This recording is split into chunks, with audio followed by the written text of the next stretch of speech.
My name is Lori Carsen Kelly, and I teach in the political science department here at Gustavus. My focus is on political theory, and that means I deal with the larger questions of justice, freedom, equality, and virtue. And as political theorists, we try to answer the question, what course of life is best? And if you look through the history of political thought, you'll see that it's filled with varied and competing answers to that question. And my goal is to be able to draw them out so students can begin to analyze them. One of the aspects that I really admired about Columbia was its core curriculum. And I think that with our curriculum too, and the kinds of questions that we ask in curriculum 1, the focus on values, on an ethical framework, character development, I could see then, as I do now, the connection between what Columbia does and what Gustavus does, and that's really one of the reasons why I wanted to come back and teach here. I do remember getting to Columbia and someone asking me, well, what are you? What are you? Are you a Marxist? Are you a libertarian? Are you this? And I thought, I don't know what I am. I guess I'm a Swedish Lutheran, that's what I am. I'm really moved by the thought of Gandhi and Martin Luther King, and I really like how they connect a redemptive idea of justice to the very practical politics. And that probably does stem from my Lutheran background. To be God's hands and feet in the world is kind of what's expected. And I really enjoy being able to pursue these ideas in such an open-minded place. I think I knew I was going to be a teacher by the time that I was 8 years old. I remember telling my grandfather that. And when it comes to teaching, it's one thing to understand the material, but it's another thing to be able to apply it in your real life, to the kind of philosophy you're going to live by, or to the overarching vision you have of science and art and politics and how it all fits together. And I really hope that students take away from class a sense that what's important really isn't just getting a grade, but it's really the questions that they take with them, because those political theory questions are really the enduring questions that I think people do ask themselves.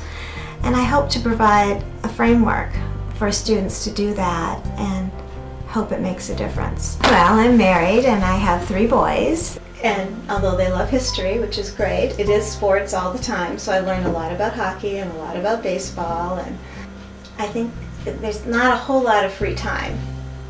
But obviously, having children was one of the most important things to me, so I'm glad I was able to do it and be able to teach at the same time. I really like being able to watch students develop over time, from when they come as this first-year student to when they leave and write their senior thesis and go to graduate school or law school or in the business world or wherever life takes them. And it's really a treat to be able to watch that, because there's a lot of growth that goes on between 18 and 22. I love being able to follow that from the beginning to the end.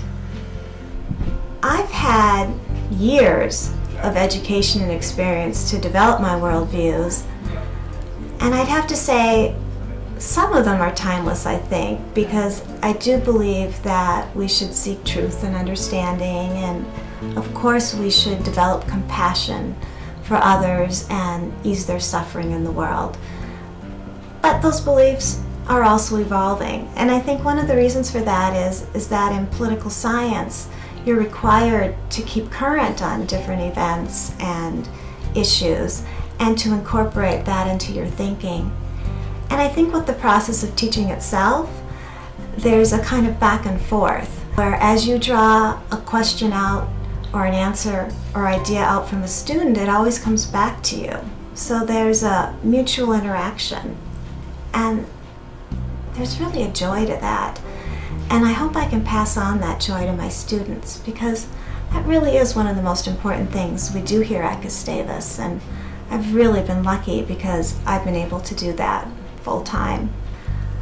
I do like to give one-on-one examinations, and I think it's because not only do I get to see how students' minds work or how they know the material, but I also get to see how they put it all together to how they develop and synthesize and tie concepts together, and that's really exciting for me. I guess, that's probably my favorite part of teaching, is that one-on-one interaction. My objective is to give my students permission to be able to bring their beliefs in to class and not to leave out certain sections of their lives or parts of themselves when they're making a political theory or philosophy.